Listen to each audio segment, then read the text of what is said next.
Bonsoir à tous, j'espère que tout le monde va vraiment super bien. Alors voilà, fort coup de vent du coup, dimanche, à quoi s'attendre? Alors déjà oui, vous verrez dans le titre que je mets fort coup de vent et non pas tempête. Déjà là je viens de dire coup de vent. Mais vous allez vous dire pourquoi? Parce que hier je parlais de tempête, oui, mais en fait le risque est faible.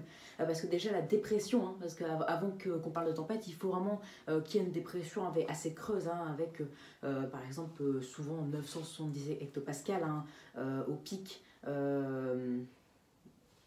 Au plus gros, ou 960. Mais là, non, pas du tout. Donc, on ne peut pas vraiment parler de tempête s'il n'y a pas véritablement de dépression, en tout cas pour l'instant. Donc, on parle plus d'un fort coup de vent. Donc, on va parler des rafales de vent, car même si ce ne sera pas véritablement une tempête, ou peut-être, on en reparlera d'ici demain, on s'attend quand même à un coup de vent, un fort coup de vent même, donc à des bonnes rafales. Qu'est-ce qui va se passer concrètement dimanche? Donc, comme je vous le dis, fort coup de vent dimanche sur la France. À quoi s'attendre? Vidéo du 4 février 2022.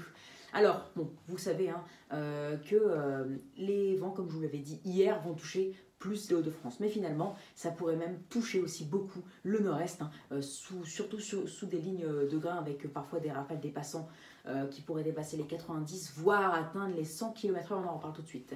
Donc, vers 4 heures, la situation sera encore calme sur la France. On aura déjà de bonnes rafales au sud, sur le sud des îles britanniques. Mais vers 7 heures, là, ça va commencer à devenir un peu plus violent. On pourra déjà commencer à avoir des rafales à 80 km/h sur les côtes en France, ou 85-90 même. Et c'est vers 10 heures que la situation va devenir assez compliquée, car les rafales vont atteindre même un pic sur les côtes des Hauts-de-France. On attend jusqu'à 100, 110, voire localement 120 sur les côtes du Cap Grainé ou du Boulonnais. Et dans les terres, ça va commencer à s'intensifier. On attend dans les terres des Hauts-de-France 80 jusqu'à 80 km/h. 70 à 80, voire 90 km/h localement. Ça pourrait aussi toucher finalement plus ouest, donc ça irait un peu plus vers le sud de la France. Donc ça ne toucherait pas que le Hauts-de-France ou la Normandie, ça toucherait jusque vers donc la pointe du Cotentin, donc l'extrême ouest de la Normandie, ça fait partie de la Normandie, mais ça irait même jusque vers les côtes bretonnes, mais ce serait un peu moins touché. Mais en tout cas, ça irait jusque vers la Normandie. On attend de la Normandie dès 10h ou à la mi-journée, des rafales de 80 km/h dans les terres et 90 km/h sur les côtes. Mais ce sont les Hauts-de-France et la région Grand Est qui seront les plus touchés par ces rafales, à peu près à égalité, car à 13h, là où ça atteindra un pic dans les terres de France, on attend sur les côtes 100 à 110, voire localement 120 km/h. Et dans les terres 80 à 90, voire localement 100 km/h. Dans le nord-est, ça va commencer à s'intensifier et le pic d'intensité est prévu vers 16h ou 19h en allant vers l'Alsace, avec des rafales de vent atteignant 70 à 90 km/h. Ça va vraiment varier selon les averses, l'intensité, donc les lignes de grain, et localement 100 km/h notamment sur les plus hauts plateaux. Donc on attend au final un fort coup de vent qui atteindrait déjà les côtes du Nord et du Pas-de-Calais dès 7h du matin environ, donc en début de matinée entre 6 et 8h, puis ensuite qu'elles iraient un peu plus vers le sud vers 10h, et après vers 13h, donc la mi-journée, elles atteindraient un pic sur les Hauts-de-France et la Normandie, peut-être même jusque vers l'Île-de-France. On attend là des rafales de 80 à 90 km/h. Et après, ça atteindrait en fin d'après-midi et même jusqu'en soirée un pic dans le nord-est avec des rafales 80-90, enfin 70 à 90, localement 100 km/h. Donc les rafales de 100 km/h seront approchées dans les terres, mais elles ne seront pas atteintes. Et puis on n'a pas vraiment de dépression, on va dire. Donc on ne peut pas pour l'instant parler de tempête. Après, ça peut encore changer demain.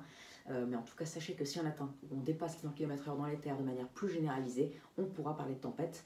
Logiquement, Météo France, donc les sites de météo officiels, lui donnera un nom, car si les sites de météo officiels, donc Météo France, tout ça, lui donnent pas de nom, si les services météorologiques ne lui donnent pas de nom, alors on ne peut pas dire que c'est une tempête. Voilà, au début c'est difficile à comprendre, à admettre. On se dit, si moi j'ai dit que c'est une tempête, donc c'en est une. Mais non, c'est que ça marche comme ça en météorologie. On ne peut pas dire tout ce qu'on veut. Il y a des règles, il y a des règles à respecter dans ce qu'on dit. Donc voilà. Donc je vous ai fait le récapitulatif, hein, donc jusqu'à 110 voire 120 sur les côtes de Hauts-de-France et dans les terres des Hauts-de-France jusqu'à 80-90 voire localement 100 km/h. Pareillement pour le nord-est ou pour ceux qui seront moins touchés vers les 70 km/h. Mais attention, car c'était peu dit hier, mais la Normandie, même jusqu'à la pointe du Cotentin, on attend des rafales jusqu'à 90 voire localement 100 km/h et dans les terres 80 jusqu'à 70-80 km/h. Donc un bon coup de vent, hein. On attendra quand même le coup de vent dans les airs de la Normandie. Après sur les côtes bretonnes, 80 km/h environ sur les côtes et 60 à 70 dans les terres. Donc là, pas de coup de vent. Donc sur toutes les côtes du nord-ouest, coup de vent, si ce n'est pas tempête. Et dans les terres des Hauts-de-France et dans du nord-est, localement, une tempête. Donc ça pourrait même descendre un peu vers le sud, peut-être à la limite du centre-est, où on pourra atteindre le coup de vent, 70-80 km/h, mais ça reste affiné, ces rafales restent affinées, ça dépendra de l'intensité de cette petite dépression, on va dire. Hein, on en reparlera plus tard. Et puis les précipitations, parce que sous les plus fortes lignes de grains, on attend les rafales les plus fortes, dans le nord-est surtout. Ça pourrait descendre, comme je vous le dis, jusqu'à Paris, 80-90 km/h. Attendu, mais pas plus. Hein, donc un coup de vent, voire un fort coup de vent, mais pas de tempête, en tout cas, notamment dans la capitale. Donc ça toucherait que ces régions-là, citées avec les rafales, citées a priori, mais ça changera demain. C'est pour ça que demain, je devrais faire le communiqué spécial, le point final sur cette situation avec les rafales finales prévues, ou si ça va encore, ou si ça changera encore demain. Enfin dimanche, je ferai un dernier point dimanche, mais demain, normalement, les vigilants sortiront, donc vous saurez qui sera touché et par quelle vigilance, vous saurez les rafales exactes atteintes, enfin les rafales exactes qui seront atteintes dans les départements où vous vous trouvez, etc. etc. Donc là, c'est un point encore qui affine davantage la prévision, qui creuse davantage dans la prévision, hein.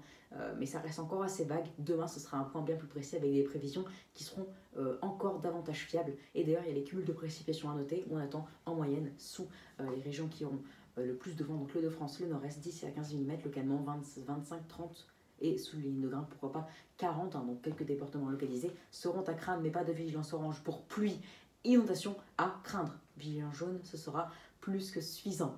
Peut-être des vigilances orange du coup pour le vent, notamment sur les départements où il y aura les côtes, hein, donc Nord-Pas-de-Calais, donc même Seine-Maritime seront, non, Nord-Pas-de-Calais seront touchés en première ligne, et après peut-être la pointe du Cotentin, la Normandie, on en reparlera plus tard, ou la Seine-Maritime aussi. Donc voilà, vous savez tout sur qu'est-ce qui va se passer, de forts coups de vent, tout ça, si c'est une tempête ou non, les rafales ou pas, donc les régions, départements cités, qui sera concerné ou pas. Donc vous savez tout, donc il ne me reste plus qu'à vous souhaiter une excellente soirée, mais avant tout, abonnez-vous, likez, partagez et n'hésitez surtout pas à me donner des idées pour mes futures vidéos. J'attends vos abonnements très très vite là, il faut vous abonner. Pourquoi? Parce que merde, j'arrive pas à m'exprimer, excusez-moi pour le langage. Il faut absolument que j'ai 1000 abonnés pour les lives, hein, sinon je ne peux pas en faire. Et j'aimerais vraiment discuter avec vous, mais en live, hein, comme son nom l'indique, ce serait excellent.